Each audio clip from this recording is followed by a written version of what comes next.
Rebuild the United States was started because I was involved trying to get ships built in the United States, and we had so many obstacles in terms of finance, in terms of political support, in terms of a lack of real understanding of the potential of ships to take trucks off the road and reduce carbon emissions as an alternative transportation mode, that I concluded that we needed to go a little step further, and that step further was to talk about a Made in USA strategy that could potentially create millions of jobs for all sorts of technologies that reduce carbon emissions and fuel consumption.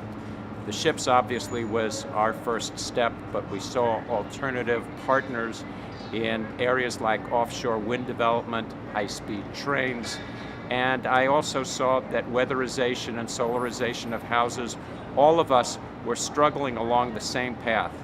We needed to get investment. We needed a federal role to make that happen because the banks weren't very interested.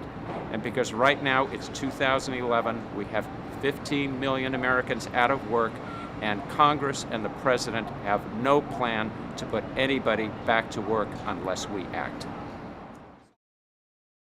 How viable is this strategy, Stas, and what do we need to do to get behind this?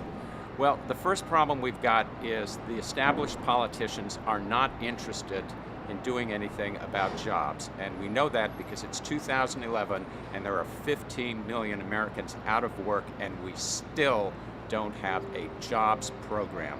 So what I have proposed to do is to go out to students and start reaching out to colleges and community colleges around Southern California to begin with, to start taking that energy, because these are the young people who have all of their lives ahead of them.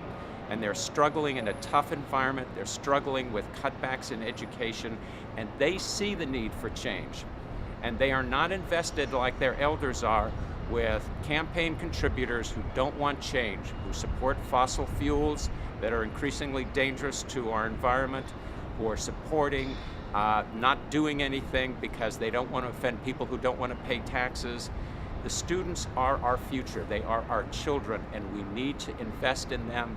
And hopefully a little bit of the energy that we saw in the Middle East may brush off on us in the United States, and that energy may propel us towards change.